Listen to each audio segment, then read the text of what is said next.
Alors, la plupart du temps, la formule de Grassmann, elle nous dit que si la dimension de f plus la dimension de g est strictement supérieure à la dimension de l'espace ambiant, hein, n c'est la dimension de E, alors on va pouvoir trouver un élément non nul dans l'intersection de f et g.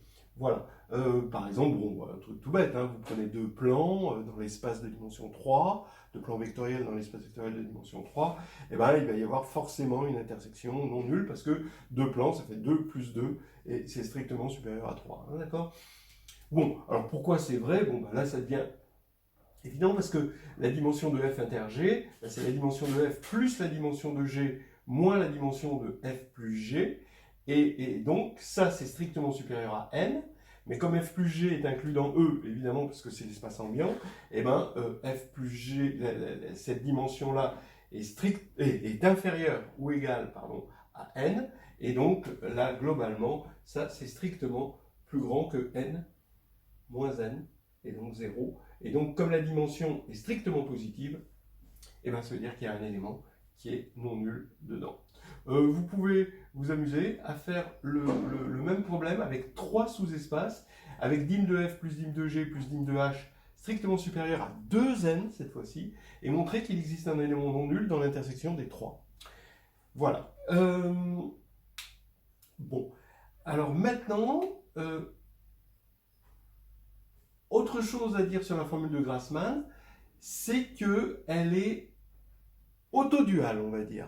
Je vous ai dit toujours, quand on a un théorème, on peut en obtenir un second par une formule magique qu'on n'a pas encore tout à fait bien compris, là maintenant, tant qu'on n'a pas la dualité. Mais regardez quand même,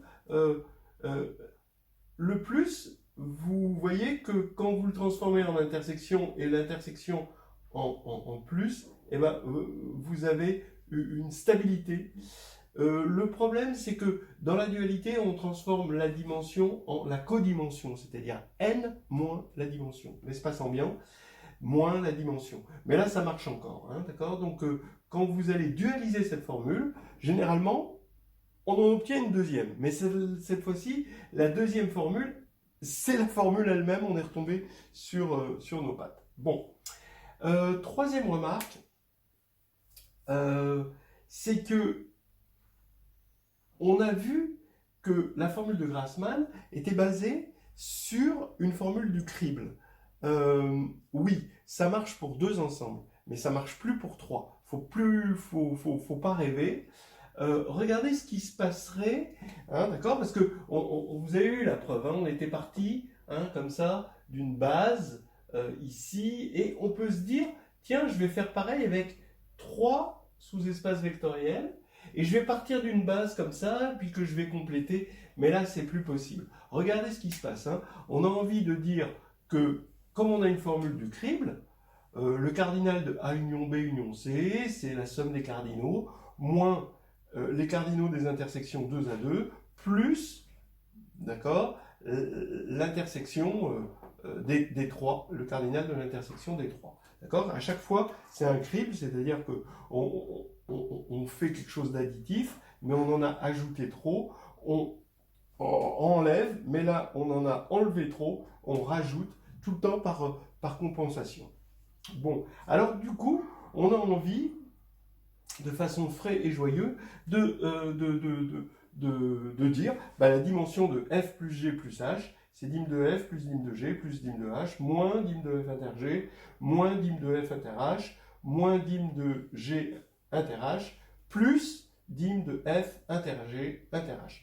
Et bien ça, c'est faux, d'accord? Ça, c'est absolument faux. Et prenez trois droites dans le plan. Qu'est-ce qui se passe? Vous prenez trois droites vectorielles hein, dans le plan, hein, d'accord? Et donc, qu'est-ce qui se passe? Ben, le membre de gauche, c'est la somme des trois droites, mais comme on est dans le plan, c'est le plan. On a pris trois droites 2 à 2 distinctes. Donc ici, le membre de gauche, c'est 2. Mais par contre, ici, oui, dim de f plus dim de g plus dim de h, ben c'est 1 plus 1 plus 1, ça fait 3. Mais les intersections 2 à 2, ben c'est 0, donc on a 3. moins 0, et l'intersection 3 à 3, c'est plus 0. Donc ici, le membre de gauche, c'est 2, et le membre de droite, c'est 3. Donc vous voyez qu'il faut faire attention, la formule de Grassmann, elle ne se généralise pas par une formule du crible. Elle commence comme une formule de crible, mais ça s'arrête là. C'était important de vous le signaler. Voilà. Bien, maintenant on va attaquer ce qu'on appelle les sommes directes. Donc, on avait deux opérations sur les sous-espaces. Là, ces opérations, intersection, c'est comme d'habitude, et puis une nouvelle opération, ça c'est l'intersection ensembliste, mais qui devient une intersection de sous-espace, et là c'est une addition. Après, ces opérations, elles ont des propriétés de commutativité, d'associativité, d'éléments neutres, il y a un élément neutre, mais il y a un élément absorbant, d'accord. Donc il n'y a pas d'élément symétrique en général. Et puis, il n'y a pas de distributivité. Il ne faut pas chercher une distributivité. Alors ça, ce serait la grosse erreur. Voilà. Mais l'associativité va faire qu'on peut ajouter plusieurs sous-espaces. D'accord. Et on va dire que pour une famille de sous-espaces Fi, après ça peut se généraliser en dimension infinie, en tout, bon voilà. Mais là, on se limite aux choses finies. Les sous-espaces Fi sont en somme directe si la décomposition de tout vecteur ici, donc on prend dans la somme, on prend un vecteur dans une somme de sous-espaces, ce qui veut dire que ce vecteur se décompose en somme de UI avec chaque UI dans le sous-espace Fi correspondant, eh bien, on voudrait que cette décomposition soit unique. Ça fait penser donc aux bases, parce que on a ici, ça fait penser à une famille libre, mais c'est une famille libre par paquet, en quelque sorte, d'accord, par paquet de... Alors ça va se préciser après, ces paquets-là, mais c'est comme ça qu'il faut le voir. Disons que c'est quelque chose de plus grossier que une famille libre. Voilà. En tout cas, il y a toujours cette idée d'unicité de la décomposition. Ça revient, vous convaincrez facilement que ça revient à dire la même chose pour le vecteur nul. Donc si 0 se décompose en somme de UI avec UI dans Fi, alors chaque UI est nul. Effectivement, dire qu'on a unicité, on peut se ramener, quitte à passer toute la combinaison, le membre de gauche et le membre de droite du même côté, égale 0, et on peut se ramener exactement à l'unicité pour 0. D'accord? C'est ça qui vient avec le linéaire, c'est cette espèce de translation qu'on a tout le temps sous la main. Et on note alors la somme, ceci, on la note comme ceci. D'accord? Alors attention, on n'a pas créé une nouvelle opération. Ce n'est pas une opération. L'opération, c'est toujours l'addition. Ça, c'est juste une notation. C'est comme on pourrait le mettre en rouge, par exemple. Si vous écrivez, si c'est une somme directe et que vous ne mettez pas le rond, ça reste juste. D'accord? Simplement, en mettant le rond, vous indiquez, vous dites, on a une somme directe, on a une unicité de la décomposition. Mais ce n'est certainement pas une opération. Une nouvelle opération, en tout cas. Regardez donc, on avait dit que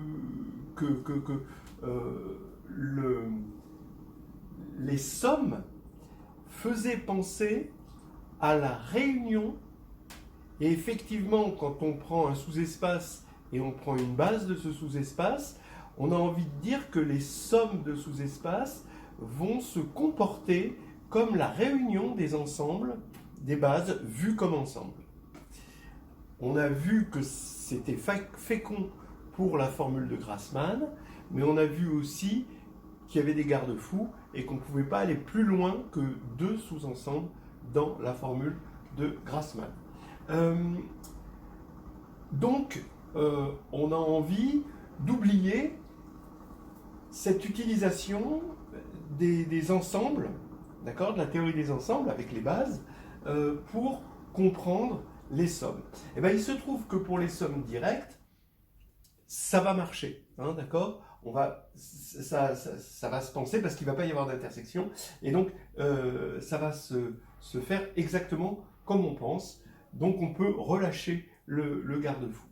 Voilà le théorème qui va englober les choses pour 2 sous-espaces. Après, on verra pour plusieurs sous-espaces parce que là, il y a toujours un problème de passage de 2 à plusieurs. Regardez, vous prenez 2 sous-espaces de E, les conditions suivantes sont équivalentes. Alors, E, F et G sont en somme directe, tel que ça a été défini là. Maintenant, F inter G est réduit à 0. La dimension de F plus G est égale à la dimension de F plus la dimension de G. Alors déjà, regardons ces trois-là. Si F et G sont en somme directe, ça revient à dire que 0, d'accord, s'il se décompose en F plus G, alors c'est que c'est forcément la décomposition triviale. Ben oui, ça implique que si vous avez un élément U de F inter G, alors U moins U est égal à 0, mais U, il appartient à F, moins U, il appartient à G, puisque, voilà, et ben ça fait que U égale 0 d'après ça, et donc ça revient au même, hein, d'accord, donc c'est une équivalence. Maintenant ça, c'est Grassmann, d'accord, c'est la formule de Grassmann, à partir du moment où vous avez ça, c'est équivalent. Voilà, donc ici, ces trois-là, c'est évident qu'ils sont équivalents. Maintenant, c'est ce que je vous disais, c'est la vision ensembliste. Quand on a une somme directe, on peut à nouveau retirer ce garde-fou et avoir une vision ensembliste, grâce aux bases. Donc, dire qu'on a une somme directe, c'est dire qu'il existe une base ici, de F, et une base de G, telle que, en les concaténant, toutes les deux, et ben, ça donne une base de F plus G. Ben oui, parce que dans ce cas-là, si ça existe, ça voudra dire qu'on les a concaténés, ça voudra dire qu'on a cette dimension, on a bien l'égalité des dimensions, voilà, hein. Et bien, ça veut dire que c'est équivalent, ça veut dire en tout cas que ça implique ça. Donc ensuite, supposons que F et G sont en somme directe, et ben on voit bien que on a dit qu'on avait ça, d'accord, la dimension de F plus G est égale à la dimension de F plus la dimension de G, mais on avait dit que si on concatène deux familles génératrices, une de F et une génératrice de G, ça donne bien une famille génératrice de F plus G. Ça, c'est quelque chose qu'il faut toujours avoir dans l'esprit. Mais, comme on a le bon cardinal pour F plus G, quand je vais prendre une base quelconque de F et une base quelconque ici de G, je les concatène, d'accord ?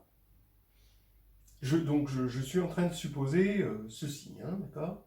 Voilà. Alors, en les concaténant, je vais avoir, comme ici c'est une base, donc c'est générateur, ça c'est générateur, donc ça va être générateur de F plus G. Mais ça va avoir le bon nombre d'éléments, puisque j'ai ça, donc j'ai ça, et donc je vais avoir une base, puisque ce sera une famille génératrice avec le bon nombre d'éléments. Donc vous voyez que ça, on a vu que ça 4, ça impliquait ce groupe-là, d'accord, qui était équivalent, un groupe équivalent, que ce groupe équivalent implique 5, et 5 implique forcément 4, puisque quel que soit, il existe, ça c'est une évidence. Donc voilà le théorème qui est bouclé.